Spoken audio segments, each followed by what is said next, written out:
Well, hello there, ladies and gentlemen, tankers of Blitz Universe. We are back with a review of the Panther 8.8, which is currently in the World of Tanks Blitz store. If you scroll to the offer step, you can see it and get it for 7,550 gold, with a garage slot added. Good, nothing anymore in there in terms of premium days or boosters or whatever, just a tank and a slot, and that's how I like it.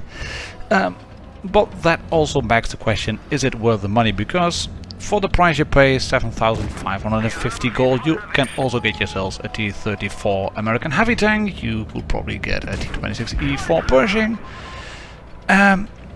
So yeah, do you want to get this tank or not? In a nutshell, this is a Panther 2 with slightly altered statistics. It has the same top gun, it has the same armor profile on the turret. It has a slightly better power to weight ratio. We will get to the full stats and numbers in a second. But the biggest problem with this tank is the change in armor profile. It gains some mobility and some maneuverability and sacrifices armor, which is annoying because the Panther 2 is, well, in my opinion, really a specialist tank. It is about the gun. In that regard, this one, the Panther 8.8, has been buffed. It has slightly better statistics on the gun compared to the regular Panther 2. So if you like your guns, yeah, this could be a tank. But the biggest the biggest problem here is the game this tank is in. Because Blitz 9 out of 10 times, and especially at tier 8, tier 7, 8 and 9, it isn't usually anymore about the guns. Specialist tanks have less of a place. I'm teamed up with the T95, as you can see. That's why I decided to go into the town area on the new Vineyards. And in a way you could consider this review also a way how to play new Vineyards, because yeah, the town area it can be useful. But I looked at the lineup, I saw they had 2 mediums and a light tank, which meant a lot of DPM, which meant that all the tanks in the game could easily penetrate me. I know I have problems against the likes of a T-54 head-on, or against an IS-3, etc. And I do get a lucky bounce here on my front plate because I angle it back at a severe angle, which makes it an auto bounce. But even that tank, I mean, Ascent 1 will have a field day going through me. There's a bossy coming up on my right hand side, and well, he would have no problems whatsoever going through me as well. That's why I decided to go into the town, not in the open area where I would like to be with the Panther, because on at range this gun can really sing. But I decided to protect my T95, and as you can see, that really worked out because he's still full health. I have 1000 hit points left. A lot of that is soon going to disappear because I fuck up. I shoot the IS-6 over here, feels anticipated, there's a scent coming in, and suddenly I'm from 1000 hit points on to 521. I do manage to nut the scent over here, and that makes this an easy win in the end. Not in the beginning, but yeah, you had to position carefully. But you can see I've ended on 336 hit points, which isn't a lot of my entire hit pool. And it just it evaporated. It just went away really quickly. I want to run you through the stats and numbers first. Then we'll take a look at the armor profile, and then we have 3 more games in it to show you what you can do in a tank, what you really shouldn't do. And here I'm comparing the Panther 8.8 against the Panther 2. All the other tier 8 premium medium tanks in the game, or at least most of them. And you can see in terms of DPM, well, it's not too bad. It really isn't too bad. You're near on the top of the pack. The EMRS CDC has more, but you compared to the T26 Evo Super Pershing and the FCM50T, you're just a bit better. Not a lot, but you're a bit better. One shot maybe. The biggest problem, however, is that the T23 E3, which is also available in the tech tree, will just chew you up. The weapon, as said, the gun, really good. It has good aim time, it has good dispersion, good rate of fire, DPM is fine. But then the armor, it just isn't good. It is nerfed compared to the Panther 2, which hasn't got a really splendid armor profile itself. It's soft on the sides of the turret and the hull, etc. It has a good front plate, but the Panther 2 has a workable front plate. The CDC obviously has really bad armor, but that has brilliant mobility, and this one just doesn't. It's lighter than the Panther 2 with the same engine, so it can go around just like the Panther 2, but just slightly better. But for some reason it has worse ground resistance, so it doesn't move as good as you want it to. And if you then take the armor profile into account, I'm going to show you why I'm going to show this, because this is a T23E3 versus not the Panther 8.8, but versus the Panther 2. There's a lot of red on the hull, except on the lower front plate. But switch it to the 8.8, even if you angle it, I mean, if you want to angle the front plate, you're opening up your side plates and look at the side of the turret through the drive wheel, through the lower plate. Yeah, if you can go hull down, then you would be good. But even then, that front plate is not impenetrable unless you really get the time to set your shots up. But Blitz isn't that game. You don't get a lot of time to set up your shots really carefully, and if you're facing tier 8s, I mean, a Pershing would go through, no problem whatsoever. Let's take a look at the Panther 2 then. Yeah, it's a lot better. Turret cheeks, weak, Pershing will go through, but the front plate is bouncy. Back to the 8.8. Going to take a look at the Centurion Mark 1 from the British tech tree. That one will go straight through, and it has some form of hash as an HE route. That will have slight problems going through, but still 87 damage done, 0 out of 4 shots. I think on the back that would be even better. But if you take a look at this little bugger, the Sand 7-1, and at first I was using the 20-pounder gun. Yeah, that's going to do splash damage at most, and maybe through the engine deck. But take one of the bigger guns out, the L7s, the Royal Ordnance. Yeah, dude, it would just chew you up. It will go straight through. Lovely little flat sides, no problem whatsoever, and you will have problems penetrating the turret. It will just chew you up. And even on the front, a Sand Mark 7/1 with the big hash will go straight through the front plate. It will kill your driver, it will set you on fire, it will wreck your EMRS, no problem whatsoever. And there's little you can do in this tank, because you have to be at range, you have to be able to use your gun.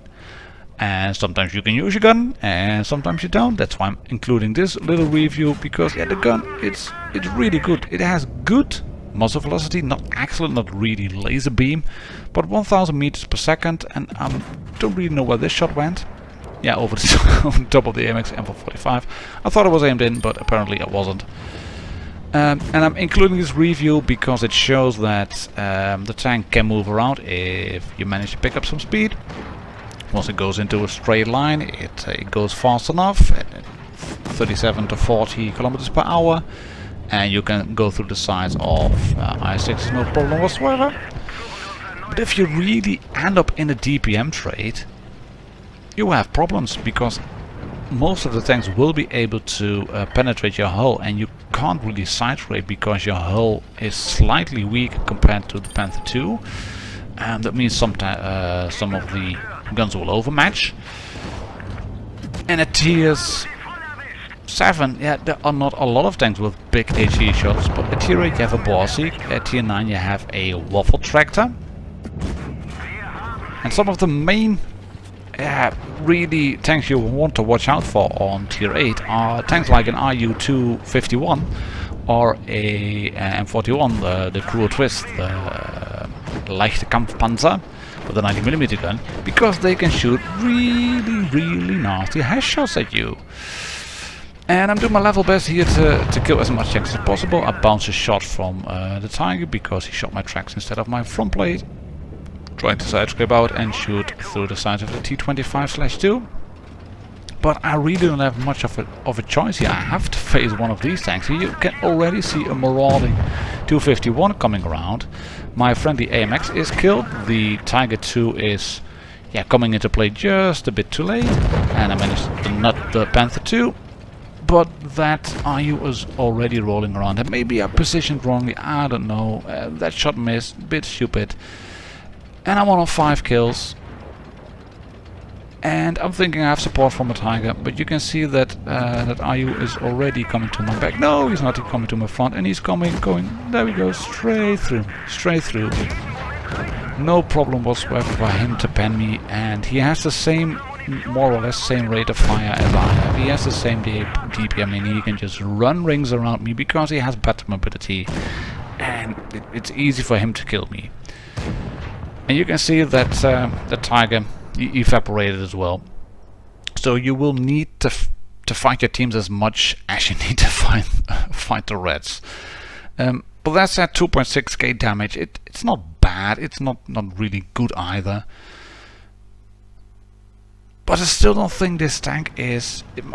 It's not going to go in my garage. That's for sure. I have an FCM50T. I have a CDC. I have a Super Pershing, and a Super Pershing just has far better armor than I have. I mean, there's no point in driving the Panther 8.9 if you can drive, I think, a Super Pershing. This is a bit unlucky, not me shooting the RU because I managed to track him, which is a bit lucky, as I didn't fully aim it in. But unfortunately, none of my heavies managed to take advantage of that. And what I'm trying to do here is really just side scrape out and keeping the defender at bay. Because as long as I can keep tanks at bay and pointing their guns at me and they are not shooting my teammates, that's brilliant.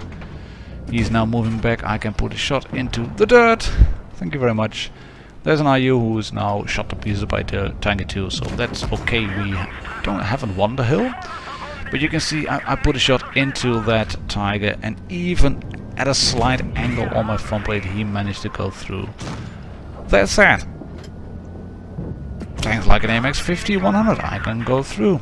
The side of IS-3 Defender I can go through. Can I put him through his turret? No, I can't. Can I put in track shots? Yes, of course. And I would have wanted a little bit more of gun depression on this tank, really. Just a little bit more. Not a lot, just a little bit. This one I'm not going to fire. We got to put some shots into the sand 7/1. But this is what you want to have. Tanks facing the other way, and then you can use the gun. The really good accuracy of the gun. Coupled to the fact that you have, well, goodish up to decent mobility. It's not brilliant, it's good. It's good enough. It gets the job done. That's for sure. This, however, is really lovely. Look at this. There we go. Aim in. Good aim time, good accuracy, good dispersion. You can put shots in really well. And if the red team is preoccupied with other tanks, you can do the business as well. But it's not a favorite tank of mine. And yeah, I know Max has already done a paper on his tankphilosophy.wordpress.com blog, Never Give Up, subtitled. He has a lot of really good things you can write about. It's not a YouTube channel, it is a blog. But he drives the tanks, he drives them around, and he gives his opinions on what he thinks of the tanks. And I do recommend you check it out. Link is in the description above on the little information icon. Do check it out, do subscribe to his blog because it is, like I said, really worth it. And it gives you another opinion on tanks compared to just my own little rambling opinion, really. Right. Back up into the last replay of today then, and one thing I forgot to mention really is my loadout. You can see, of course, ammo and consumables from the screen. Repair, multi-repair, adrenaline. I have, in terms of ammo, 30 AP, 18 APCR and 8 HE. And in terms of equipment, only the top row unlocked with a rammer, with the improved modules and with improved optics. This little clip was also one of the very few shots I found. I haven't got a clue. Yeah, thank you, RU. Right back at you. I haven't got a clue where that IS-3 hit. I think he hit my gun mantlet, which is about the only part of the tank he can't penetrate frontally. But I can put a shot through the hatch of a T-32 with no problem. So yeah, again, the gun doing the business, gun singing, which is good. Shots through the side of my IS-3 will go through. But if you look closely and quickly, you could see that the turret, even though side shots would still be a pretty hard target for me. APCR shot through the side of the T-32 turret because I wanted to make that kill. Now we're pushing on onto A-cap on the new Vineyards again. Yeah, just because I want to get this capture and get shots into the IS-3. In a way, you could say this video is about how you have to play the new Vineyards. I like what they've done in terms of the lighting. I'm not too fond of some of the flattening done, really, actually. B-cap is protected a bit more, and so is A-cap, but then again it's now really easy to get on the cap. Just park a tank in there and you'll have it, because you can hide in the L-shaped buildings. And the C-cap is a bit more into town, which makes it more of an option to cap really early. It wasn't really of an option, because if you had C and Reds had one or two spotters around the outer outskirts of the town area, you would get outspotted just about permanently and then lose.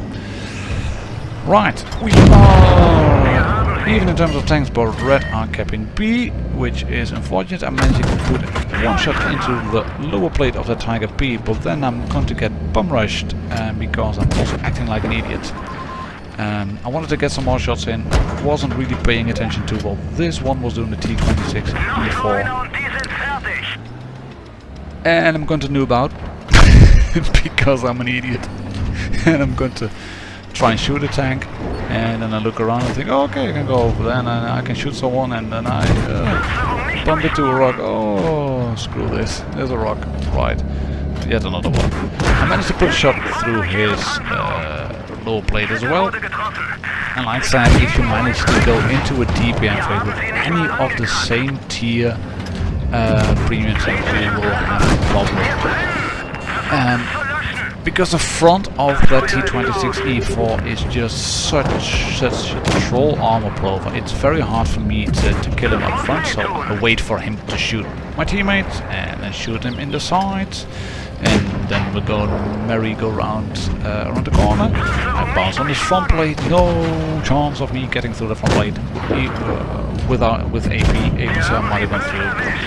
Which I'm switching to now, because I want to make sure I get this kill, because if I get this kill, then we have won the game more or less, and our Camping Tiger finishes off the I-6. Thank you very much. Which gives us the mastery on the Panther 8.8. And I like that. I like mastery games. 3.6k damage, not too bad in terms of damage ratio, etc. Of course, this was due to supremacy. It is a good credit on the 8.8, as you could have seen from the result screens. But it is just not my tank, really. What's the point in buying this tank if you have the garage that I have? But anyways, I hope you found this review informative. Please subscribe to the channel if you like the content, and I'll catch you on the next one. Cheers and happy tanking!